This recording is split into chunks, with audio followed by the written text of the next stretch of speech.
de paz que ao despertar de um novo homem nos induz. Te conclama, irmão, de última hora, a ingressar nesta seara de luz. Te conclama, irmão, de última hora. Vamos continuar em paz, como já estamos aqui nessa casa de luz, dando continuidade a esse encontro, agradecendo antes de tudo a Jesus pela oportunidade de estarmos aqui juntos, fugindo um pouquinho, cada um de suas turbulências pessoais e compartilhando a oportunidade de refletir sobre as palavras que o Cristo nos deixou. Hoje nós somos aqui uma pequena multidão, buscando de alguma maneira a sua renovação, buscando forças, buscando respostas, buscando alívios para algumas dores. Essas pequenas multidões, às vezes grandes multidões, estão sempre a cercar os discípulos do Evangelho. Muitas vezes nós ouvimos falar que Pedro recebera em sua casa as multidões que iam lá buscar algum alívio, normalmente para enfermidades do corpo. Filipe também, por várias ocasiões, foi alcançado nas estradas por aqueles homens sofredores. Mas antes de que isso acontecesse nas casas espíritas, com os apóstolos, acontecera com o Mestre Jesus. Em uma dessas ocasiões, está narrado no Evangelho de Lucas, capítulo 12, que Jesus ensinava às multidões e também aos discípulos. E voltando-se particularmente para aqueles que eram mais chegados entre os discípulos, Jesus ensinava para que eles olhassem sempre o lírio dos campos. Os lírios dos campos estariam sempre bem vestidos, mais vestidos do que o próprio rei Salomão em toda a sua glória. Ensinava-os, então, a buscar primeiro as coisas do reino de Deus e que tudo mais lhes seria acrescentado, dando, então, a orientação para que todos nós nos preocupássemos menos com as questões materiais e buscássemos antes a nossa vivência espiritual. E ele aconselhava também que, além disso, nós precisaríamos, para continuar nessa senda, estarmos sempre vigilantes.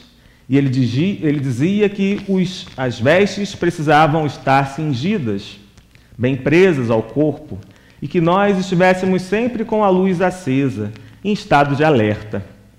Pedro então perguntara a Jesus se aqueles conselhos eram dados somente aos discípulos ou também a toda a multidão. E Jesus pergunta a Pedro: quem é, pois, o mordomo fiel a quem toda a criadagem foi confiada?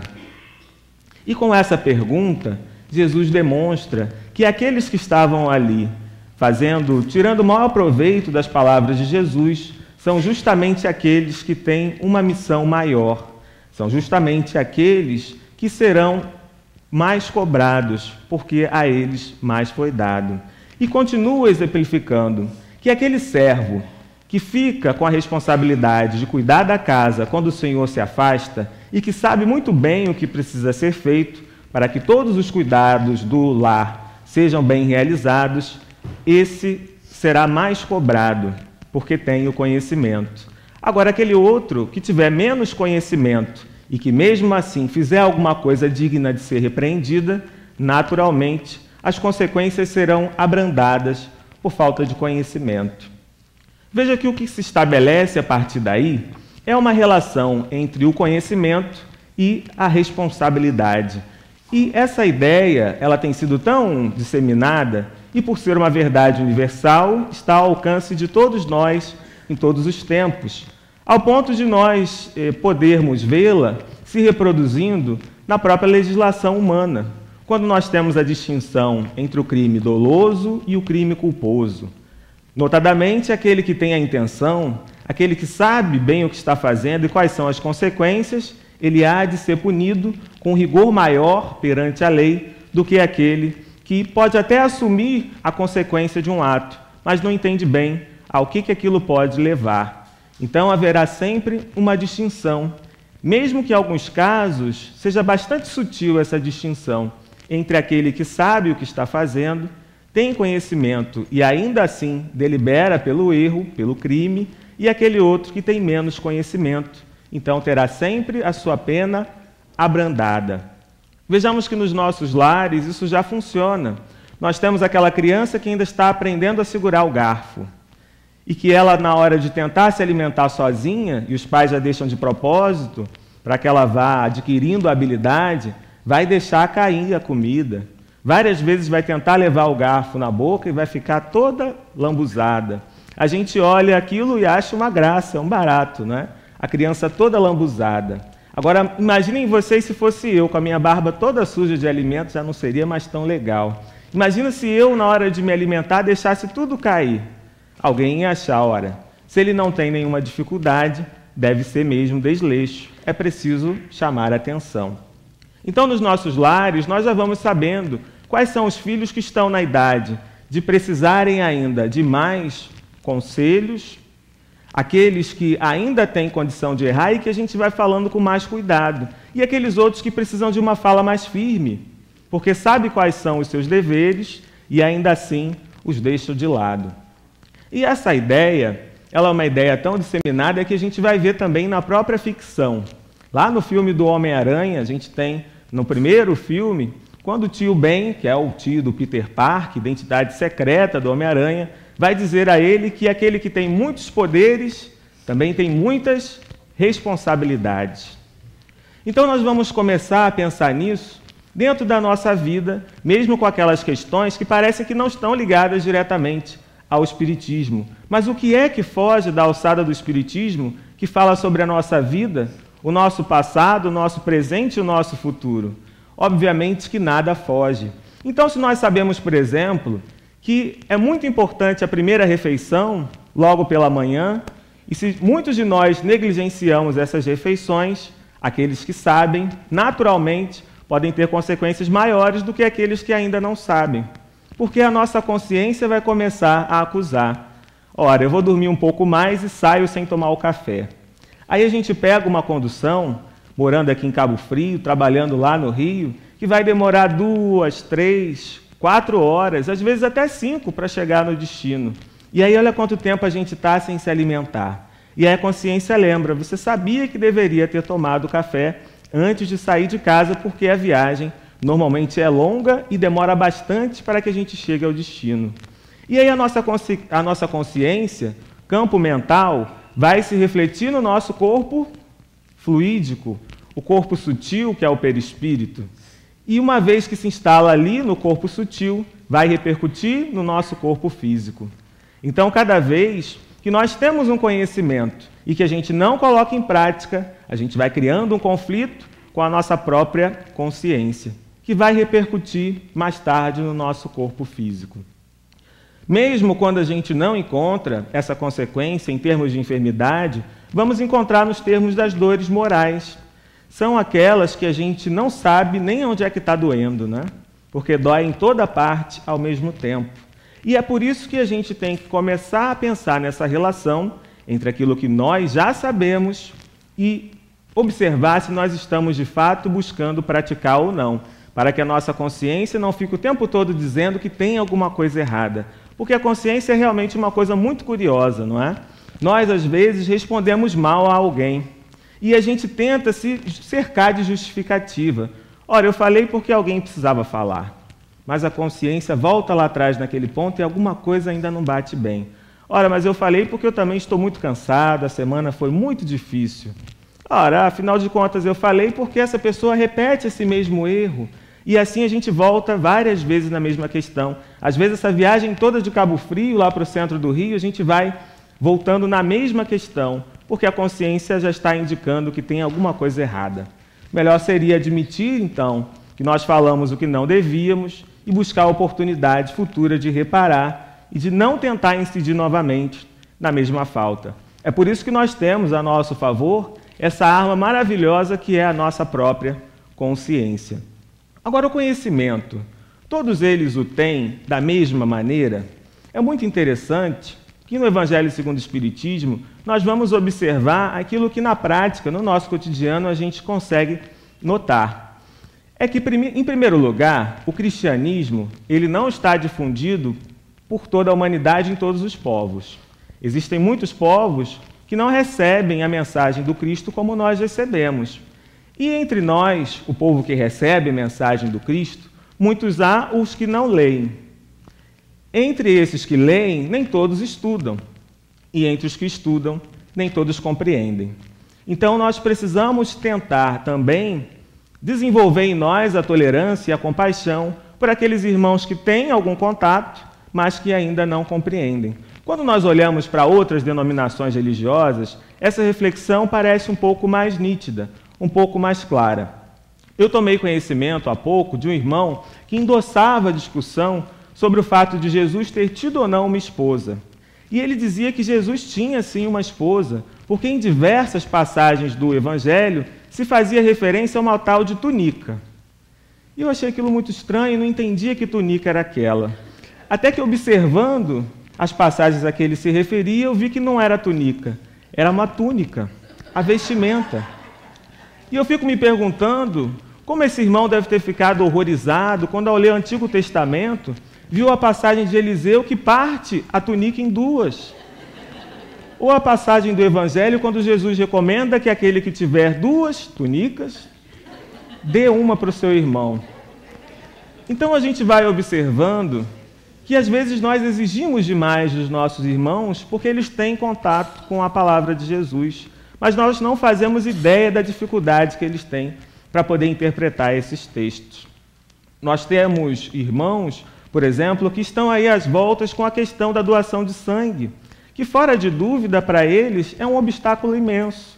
Alguns acreditam que a transfusão de sangue está proibida pelo Antigo Testamento. E há um tempo atrás, um jornal americano noticiava que uma família perderam um dos entes porque proibiu a transfusão de sangue. Então nós vamos começar a pensar, a partir daí, também a relação do benefício de se ter o conhecimento. Porque, do contrário, a gente vai achar, ora, se aquele que mais sabe naturalmente será mais cobrado, então eu prefiro não saber. Mas nós temos também já disseminada a ideia de que se o conhecimento anda custando caro, principalmente nas universidades e às vezes até nas creches, que tem um preço maior do que os de universidades, a ignorância, fora de dúvida, tem um preço sempre muito, muito maior. Mas vamos ainda insistir na ideia da nossa compaixão para com aqueles que já têm contato com o Evangelho, mas ainda não fazem uso ou não compreendem ainda o que consta ali naquelas letras e, o mais importante, no espírito que o Evangelho traz. É que às vezes nós também somos muito cobradores daqueles companheiros que estão com a gente na seara espírita. Nós achamos que só o fato do sujeito entrar no grupo de estudo já dá a ele todo o conhecimento sobre toda a codificação e as leituras ainda complementares. Então a gente começa a viver como detetive do outro, querendo buscar nas atitudes daqueles que estudam conosco, que conosco convivem na casa espírita, o exemplo que Jesus nos dava. E aí o Espírito de Bezerra de Menezes, mais uma vez, vai nos dizer que nós não devemos cobrar infalibilidade, olha que armadilha essa palavra, né? Nós não devemos cobrar que o outro seja infalível, veja, assim fica bem mais fácil, porque nós também não somos infalíveis. E se nós quisermos de verdade um modelo e guia, que nós miremos sempre Jesus Cristo, que, de acordo com o Livro dos Espíritos, é o maior que Deus nos deu para nos mostrar o caminho, a verdade e nos conduzir também à vida verdadeira. Então tenhamos um pouco mais de compaixão para com aqueles irmãos que estão conosco aprendendo a respeito do Evangelho, para que a gente não fique por aí apontando na rua e dizendo, olha, ele se diz cristão, olha o que ele está fazendo. Porque o rigor de verdade, ele precisa ser para com a nossa conduta. Para com os outros, nós devemos sempre reservar a indulgência. E é nesse ponto que nós vamos entrar. É que, além de nós observarmos que o ensinamento do Cristo, mesmo estando difundido, ele não é claramente recebido por toda a gente, nós precisamos pensar em qual é o papel do espírita. Porque o que nós temos por nós? O esclarecimento daquilo que Jesus nos disse. Se antes havia ainda alguma alegoria, o Espiritismo vem nos ajudar a discutir, a esclarecer as questões.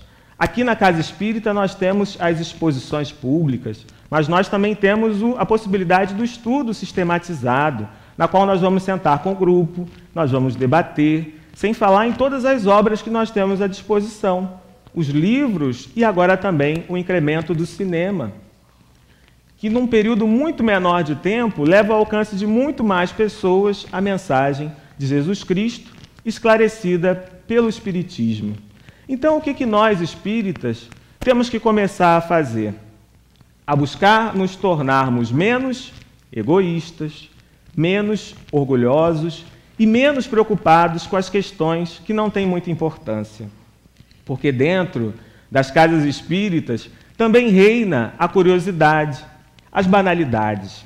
Quantos procuram as casas espíritas e ficam decepcionados porque durante as reuniões não vê nenhuma cadeira saindo voando, nenhuma mesa balançando, não vê ninguém pegar santo, entre aspas, não vê ninguém que saia por aí falando línguas diferentes. E aí sai da casa espírita decepcionado, porque foi buscar lá apenas questões para satisfazer a curiosidade, apenas para buscar um divertimento. Mas nós, entre os grupos de estudos, também vamos verificar os irmãos que estão preocupados com quem é a reencarnação de quem. Será que esse presidente, a presidenta do Brasil hoje, não terá sido a reencarnação de fulano de tal, que viveu há não sei quanto tempo atrás? Quem terá sido a reencarnação de Allan Kardec? Será que ele voltou, que não voltou? Será que ele terá sido Chico Xavier, ou que não terá sido? Questões que a gente não consegue trazer associação imediata para o nosso aprendizado. Questões que muitas vezes são corriqueiras. E quando é necessário, a espiritualidade nos traz o esclarecimento. Porque assim a gente tem condição de ver como é que o espírito, em solução de continuidade, se desenvolveu.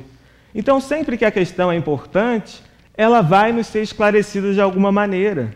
Nós não precisamos ficar nos preocupando com as questões apenas de curiosidade e banais. Senão, olha que uso nós estaremos fazendo da mensagem que Jesus nos traz, esclarecida pelo Espiritismo. Temos que pensar em qual é o nosso papel. O que nós estamos fazendo com cada coisa que a gente aprende na casa espírita? Porque tudo na natureza tem uma utilidade. Emmanuel vai dizer, numa página, que a enxada não pode ser dada a um trabalhador para que ela fique exposta à ferrugem. Se na natureza cada uma das coisas tem utilidade, e mesmo as baratas, para as mulheres que adoram as baratas, muitas vezes eu vejo as pessoas perguntarem no grupo de estudo, quando a gente fala da utilidade de todas as coisas, mas não é possível, Deus errou na barata. Não precisava existir essa criatura que nos invade o lar no meio da noite, que aparece na hora que a gente está fazendo a janta, está fazendo o almoço, e que aparece especialmente quando a mulher está em casa e o marido está na rua, porque ela escolhe o momento exato de atacar. Então a gente começa a pensar, qual será a utilidade dessa tal de barata? E se a gente for examinar, ela tem utilidade sim. Trabalha na degradação do lixo, dos restos que nós deixamos.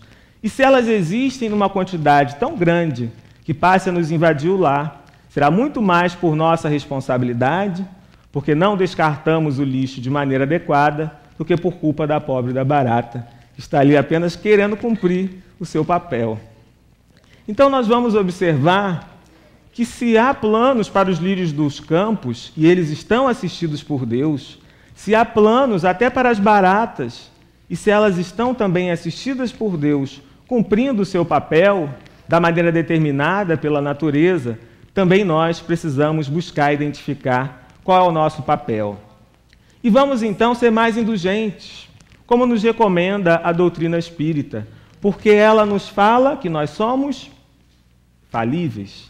Então nós precisamos permitir que os outros também sejam falíveis. E eu me lembro de um caso relatado lá das Minas Gerais, lá do interior das Minas Gerais, a respeito de um padeiro que vivia prestando conta de que cada um fazia na cidade. Era uma figura bastante austera e falava sempre das questões morais, estava sempre a vigiar a conduta, a atitude dos outros. Em um determinado momento, ele vai até a delegacia para fazer a denúncia de um tal de vendedor de queijos. Acontece que, segundo o padeiro, aquele vendedor de queijos estava utilizando uma embalagem de 1 quilo para vender um queijo que só tinha de verdade 800 gramas. Então aquele homem vai até o delegado e apresenta sua queixa. Ao tomar conhecimento, o que o delegado faz? Manda chamar o vendedor de queijos. O vendedor de queijos resolve então ser sincero e diz ao delegado, olha, Acontece que eu tenho uma balança daquelas antigas, em que de um lado a gente coloca a mercadoria e do outro a gente coloca o peso, até que o fiel acuse que ambos têm pesagem igual. Então o que eu faço? Eu não tenho mais o peso. Todos os dias de manhã eu ando até aquela padaria na esquina e compro 2 pães, cada um com 500 gramas, e coloco na balança. Quando o fiel acusa, eu vou cortando até que chegue ao peso de 1 quilo. Então o delegado começa a entender o que se passava. Manda chamar o padeiro e também manda que comprassem os pães. E assim ele verifica que o padeiro vendia os pães como se fosse de 500 gramas, mas cada um só tinha 400. Isso nos tem mostrado que nós também temos procurado os nossos próprios defeitos na conduta do outro. Quando o exercício que Jesus nos recomendou foi justamente ao contrário. Quando lhe apresentaram a mulher adúltera, e ele estava lá a escrever no chão, e a gente não sabe até hoje o que ele escrevera, ele nos recomenda, no momento em que se pergunta se ela deveria ser apedrejada ou não, seguindo ou não as leis de Moisés, ele recomenda que aquele que estivesse sem pecados atirasse a primeira pedra, propondo um exercício de reflexão. Encontramos alguma coisa na conduta do outro que não nos parece em conformidade? Olha que oportunidade maravilhosa de olharmos para dentro de nós mesmos e verificarmos primeiro se nós também estamos incidindo naquela falta. E se não estamos incidindo exatamente naquela falta, se não estamos incidindo em outras faltas. Se não há em nós nada que precise ser revisto, nada que precise ser modificado. E aí nós que somos bons de encontrar defeitos nos outros, olha quantas chances a gente vai ter todos os dias de encontrar também dificuldades em nós mesmos. Então, na doutrina espírita, nós precisamos exercitar a indulgência, mas também precisamos exercitar a resignação. Uma frase antiga diz que o melhor remédio contra o vento frio, ou o melhor argumento que se possa ter contra o vento frio, e a gente está sofrendo com ventos frios ultimamente, a atitude de vocês já diz, o melhor argumento é vestir o casaco. Porque se o vento sopra frio, a gente diz, olha como está frio, ele não para de soprar. E se a gente chora, esperneia, o vento continua a soprar da mesma maneira. Então o argumento será, primeiro, aceitar a situação. Ora, o vento está frio. E a partir daí a gente vai buscar uma maneira de transformar dentro do possível. Se não der para mudar a realidade, que a gente pelo menos amenize. Então a gente vai buscar o abrigo, a gente vai buscar um casaco. Veja como é exatamente isso que o Espiritismo tem nos recomendado. Ele nos diz lá no Evangelho, segundo o Espiritismo, capítulo 5, ao falar de que são bem-aventurados os aflitos, que todas as nossas aflições, elas têm um motivo justo, porque Deus é justo. Então nós precisamos observar se nós mesmos não somos os causadores daquela aflição nessa reencarnação. E se não encontrarmos o motivo nessa reencarnação, ela certamente estará numa anterior, porque do contrário, Deus não seria justo. Então nós somos alcançados por um infortúnio qualquer. É papel do espírita reclamar? Espernear?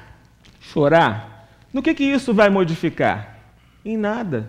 É apenas uma perda de tempo, de energia, que às vezes nos conduz até a uma enfermidade, porque a gente fica revoltado contra Deus, como se Ele estivesse errado e nós estivéssemos certos.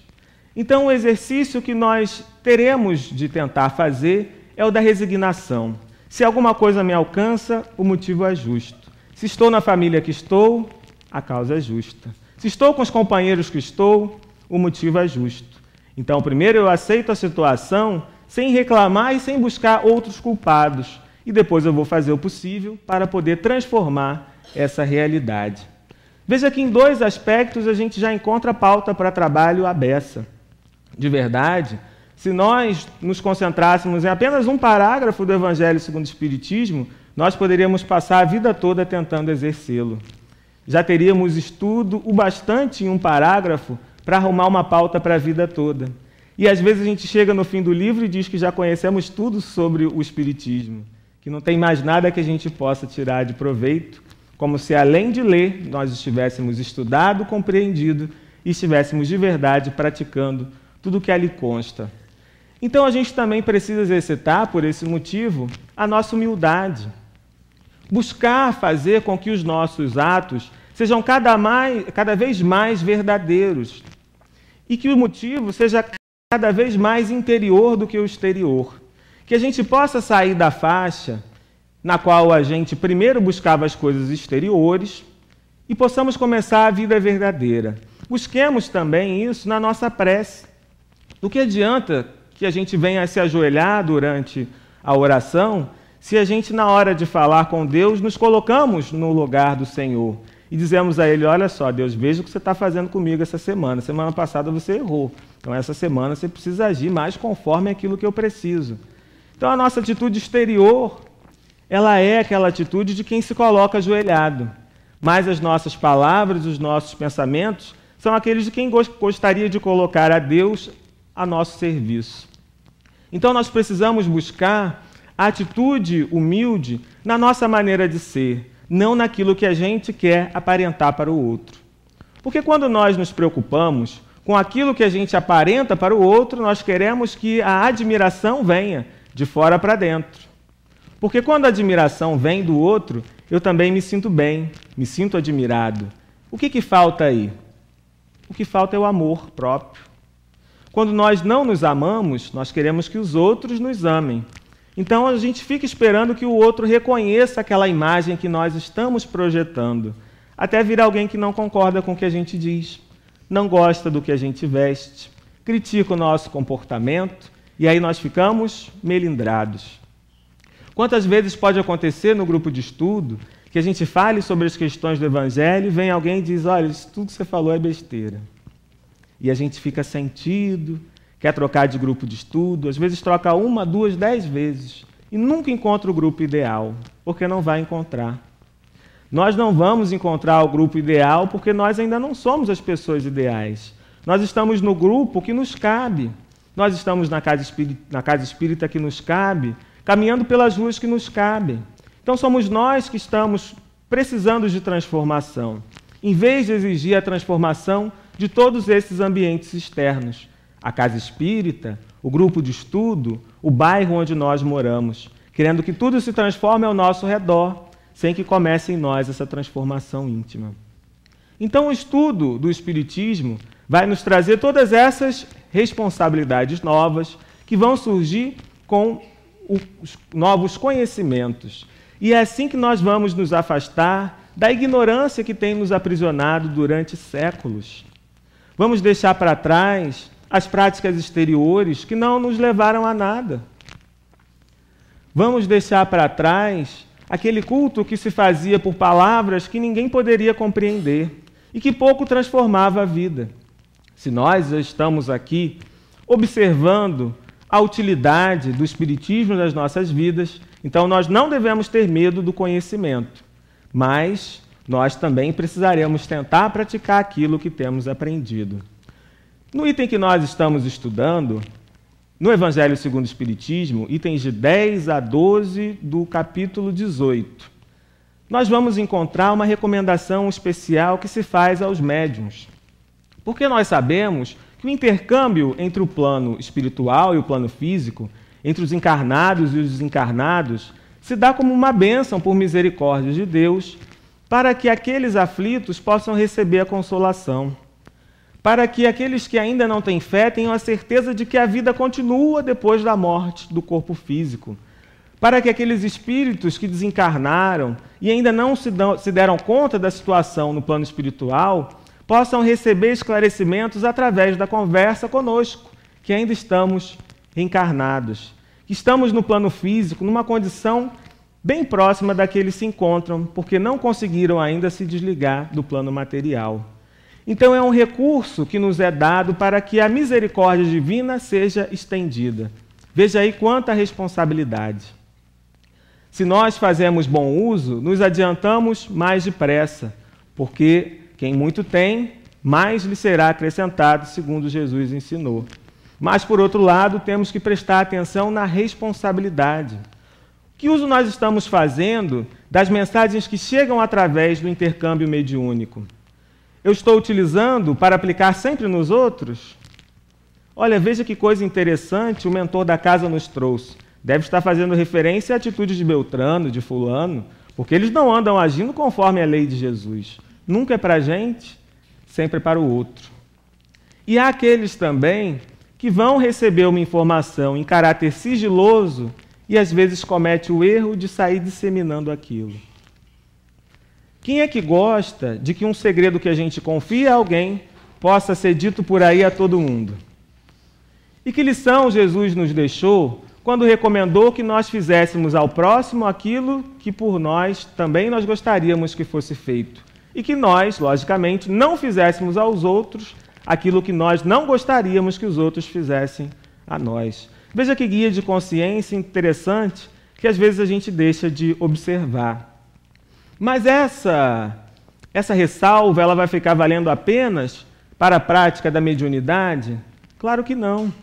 Cada um de nós, com as suas tarefas, precisa pensar a respeito disso. Nós temos naturalmente aquele irmão que se candidata ao atendimento fraterno. E ali há, naquele momento, uma missão que a ele está sendo confiada. Existem aqueles espíritos que estão ali para auxiliá-lo na palavra, auxiliá-lo na tolerância, na compreensão. E se ele faz uso daquele momento para ficar sabendo o que aconteceu na vizinhança, porque aquele que vem às vezes desabafar é bem perto ali da comunidade, e ele gosta de saber, porque ele gosta de ficar sempre muito bem informado, obviamente que ele não está ali naquele momento concentrado no que deveria estar. Deixa, às vezes, de ser bom ouvinte, porque está preocupado com outras coisas que estão acontecendo lá fora, e não presta atenção na gravidade das palavras que entram pelos seus ouvidos. Então ele precisa também pensar em qual é o seu papel. E aqueles que se põem a falar sobre a doutrina espírita, a mesma coisa. Nós temos o exemplo de Jesus Cristo, que muitas vezes recebera aqueles irmãos em estado de imensa dificuldade, que iriam procurá-lo e que recebiam de Jesus sempre o conforto, a consolação, recebiam sempre as palavras que diziam respeito à fé, à vida futura. Ele não se colocava como aquele que trazia a religião da cruz. Era sempre aquele que trouxe a religião da luz. Então, no falar, nós também não podemos nos colocar na posição dos inquisidores. Aqueles que chegam para despejar sobre os outros apenas cobranças, que todos têm que agir de tal maneira ou de qual maneira. Porque, do contrário, nós estaremos nos colocando numa posição acima de Jesus Cristo, que com toda a moral, toda a ascendência moral que tem, veio consolar, confortar, chamar também ao dever, mas, acima de tudo, abrir os nossos olhos para uma realidade superior que nos espera, a vida verdadeira, a que vai nos trazer conforto se nós acreditarmos nela. E assim a gente vai ver por Jesus que a fé é realmente a posse antecipada daquilo que se espera. Nós esperamos naturalmente uma vida melhor. Nós esperamos naturalmente um amanhã que possa ser melhor do que é o hoje. E quando nós temos fé, nós temos essa posse antecipada. Então, também na tarefa da exposição, seja no grupo de estudo, seja onde for, nós precisamos observar quais são as nossas responsabilidades. Em todo o reduto doméstico, na casa espírita, aonde trabalhamos, precisaremos buscar sempre essa reflexão. O que eu já tenho de conhecimento? O que me foi dado de conhecimento nos últimos dias? O que eu tenho feito desse conhecimento? Às vezes o conhecimento profissional, aquele com o qual nós nos preocupamos, às vezes um dia inteiro, horas e horas do nosso dia, nós começamos a nos sentir sem lugar, sem espaço no mundo, porque a gente não entende bem qual é a utilidade daquilo que nós fazemos. O que vai levar muitos irmãos ao desânimo, a condições mais graves de enfermidades psicológicas, porque não encontraram ainda o seu lugar no mundo. E a resposta para isso tudo estão nas maiores terapias que nós temos ao nosso alcance. A terapia do amor, em primeiro lugar, a terapia do trabalho, em segundo lugar. Aquele que, às vezes, está lá apenas carimbando e despachando um documento, ele não pensa em qual é a importância daquele papel, mas aquela fila que já se forma com 200 pessoas, ali cada um sabe qual é a importância daquele trabalho. Quantas vezes nós chegamos até os bancos e ficamos bastante tempo na fila para sermos atendidos por um caixa. Talvez aquele caixa não tenha se dado conta ainda da importância do trabalho dele. Possa estar ali se perguntando qual é o papel dele no mundo, quando o papel dele está ali bem posto para todo mundo que necessita daquela tarefa. Naturalmente, cada um de nós terá suas tarefas. Cada um de nós terá suas oportunidades de ser útil. E quando nós pensamos qual é a nossa utilidade, aí a gente acorda no outro dia mais bem disposto para fazer ainda melhor aquilo que nós fizemos. Em uma certa ocasião, eu conversei com uma amiga que ela passou por um tempo desempregada. E ela ficou achando que o fato de passar por um desemprego momentâneo fazia dela uma pessoa que não tinha utilidade, porque estava desempregada. Isso acontece porque nós confundimos, muitas vezes, a necessidade do ser humano que não é de um emprego, é de trabalho. Nós temos a necessidade de servir, não de estarmos necessariamente empregados. A necessidade do emprego, ela advém de outros fatores que todos nós conhecemos muito bem. É que enquanto estamos aqui reencarnados, nós precisamos de todo o aparato material para seguirmos adiante. Mas nós precisamos colocar cada uma dessas coisas em seu devido lugar. Então, conversando com essa minha amiga, eu fui descobrindo que a mãe dela nunca fora empregada numa firma, mas estivera sempre no trabalho doméstico. E ela mora numa cidadezinha do interior aqui do Rio, em que é muito comum que uma pessoa só, que é benquista pela comunidade, seja madrinha de várias pessoas. A mãe dela tem 22 afilhados. E todos eles vivem muito próximos, vão lá tomar café da tarde, passam às vezes para a janta, vão buscar conselhos. Eu tenho certeza, e ela confirmou, que a mãe dela nunca se perguntou qual era o papel que ela tinha a desempenhar no mundo.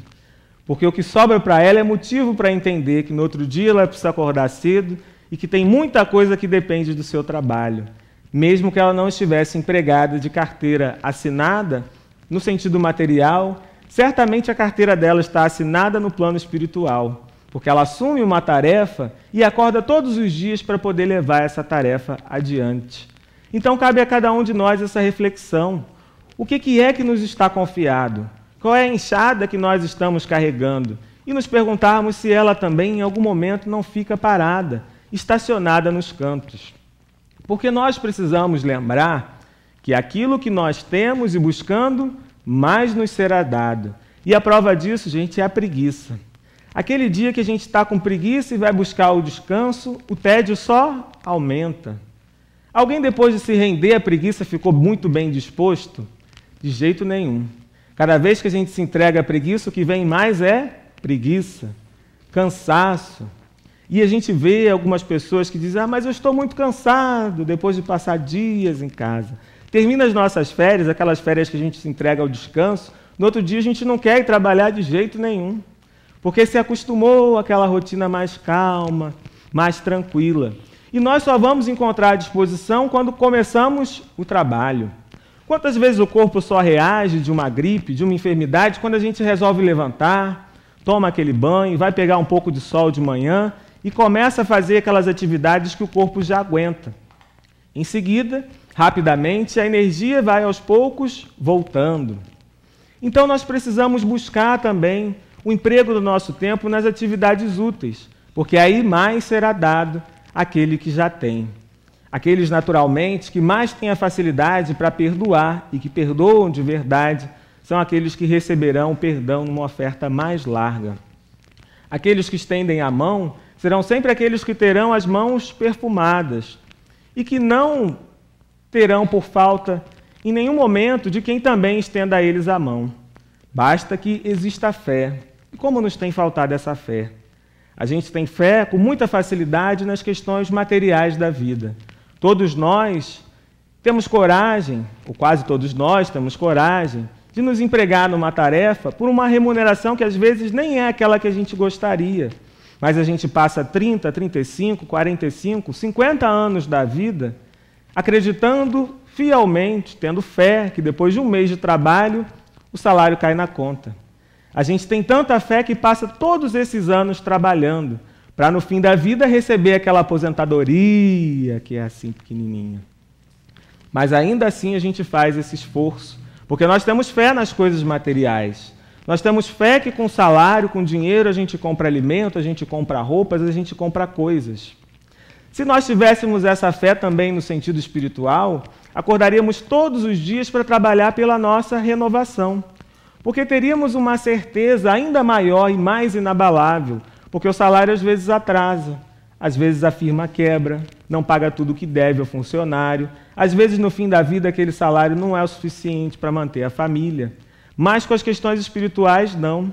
Tudo que nós fizermos, tudo que nós plantarmos, nós colheremos. Porque o Pai Celestial é mais justo do que o patrão mais justo que nós pudermos encontrar na terra. Então nós precisamos também ter fé nisso. E se nós tivermos fé, vamos trabalhar de verdade no campo pelas boas obras. Eu lembro de uma anedota que fala sobre alguns investidores que foram visitar uma região que tinha muitos campos. E quando eles chegam lá naqueles campos, eles começam a perguntar a uma pessoa nativa o que é que aquele campo dava. Então eles perguntam, esse campo aqui dá laranja? E o nativo diz, dá laranja? Não, não dá. Esse campo não dá laranja.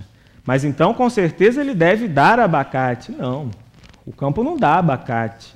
Mas ele dá cana? Não, também não dá cana. Ah, então deve ser uma região que a gente alaga e planta arroz. Dá arroz? Não, não dá arroz. Mas, então tem alguma coisa que esse campo dê. Não é possível. Não dá morango, ele não dá uva, ele não dá laranja. Não, ele não dá nada. Então eu não adianta, não vou comprar essa região, porque vai ser um investimento muito ruim. Então quer dizer, senhor, que não adianta plantar, que não nasce nada. Ah, não, plantando é outra coisa. Plantando aqui é uma maravilha. Se plantar, nasce. Aí nasce laranja, aí nasce couve, aí nasce de tudo. Será que nós também não estamos esquecendo de plantar? Nós buscamos aqui uma renovação. O amanhã melhor do que o hoje. E o que nós temos plantado para que isso aconteça de verdade? Quantas vezes a gente vive a combater somente as nossas más inclinações? E como é difícil a gente combater as más inclinações se a gente não emprega o tempo útil para o bem. Porque qualquer uma das dificuldades que a gente tenha, seja lá o vício que for que a gente queira combater, se nós ficarmos em casa pensando, não vou falar mal de ninguém, eu não vou falar mal de ninguém, eu não vou falar mal do vizinho, não vou falar que o vizinho comprou um carro que eu não sei como é que ele realmente conseguiu, as coisas naturalmente voltam. E a gente pega o telefone e diz, olha, o vizinho comprou um carro que eu sei que ele não pode pagar. E a gente já está fazendo. Porque aquele ditado antigo nos diz que cabeça vazia é a oficina do diabo. Nós que sabemos que o diabo não existe, saberemos então que a cabeça vazia, com certeza vai fazer com que nós possamos trazer à tona aquelas tendências que a gente já tem. As tendências que a gente já tem que ainda estão palpitando em nós. Se não empregarmos o tempo útil com alguma coisa que seja boa, esse tempo será aproveitado com aquilo que a gente tenta combater. E no máximo, o que a gente consegue com o campo no qual a gente vai lá tirar todas as ervas daninhas? Cada dia nasce um punhado de erva daninha, a gente vai lá e tira. Com muita sorte, com muita abnegação, nós teremos apenas um campo vazio. Porque nós não plantamos ali nada que nos seja de verdade útil. Então nós precisamos nos questionar, quando esperamos ver mudança na nossa vida, o que é que nós estamos plantando para podermos colher no futuro. E quais são, entre essas coisas, aquelas que vão ficar depois do momento da morte do corpo físico? Quais são os nossos tesouros que não estão ao alcance dos ladrões? Quais são os nossos tesouros que não serão corroídos pelas traças? E é justamente essa a lição que Jesus vai dar aos discípulos no capítulo 12 do Evangelho. E a gente vai retomar, estamos retomando toda essa reflexão através do Evangelho segundo o Espiritismo. Então, o que nós vimos até aqui? Nós percebemos que todo conhecimento traz junto a sua dose de responsabilidade, que isso se aplica às questões corriqueiras da nossa vida e que já são coisas do conhecimento de toda a gente. Nós reparamos que o conhecimento a respeito do que Jesus ensinou, ele é muito variado, de denominações religiosas para outras e para cada um de nós. Cada um de nós aqui retém o conhecimento de maneira diferente. Eu sei como é que cada um de vocês está retendo esse conhecimento? Eu não faço ideia. Nem vocês sabem o que eu tenho de conhecimento, nem eu sei o que cada um tem. Eu posso, então, julgar o uso que vocês fazem do conhecimento? Não tenho condição nenhuma. Porque nós não sabemos como cada um retém aquele aprendizado que chega até os seus ouvidos. Nós percebemos também que na doutrina espírita, aqueles que têm contato com os esclarecimentos acerca da doutrina espírita, maior responsabilidade terão. Porque o ensinamento lhes chega de maneira mais clara, sem o véu da alegoria que fora necessário durante algum tempo. Então nós vamos identificar nas nossas tarefas, dentro da casa espírita, no nosso reduto doméstico, no nosso trabalho, qual é o nível de responsabilidade que cada um de nós tem. E por último, nós temos ocasião de refletir sobre aquilo que nós temos plantado para esperarmos que o futuro de verdade seja um futuro melhor.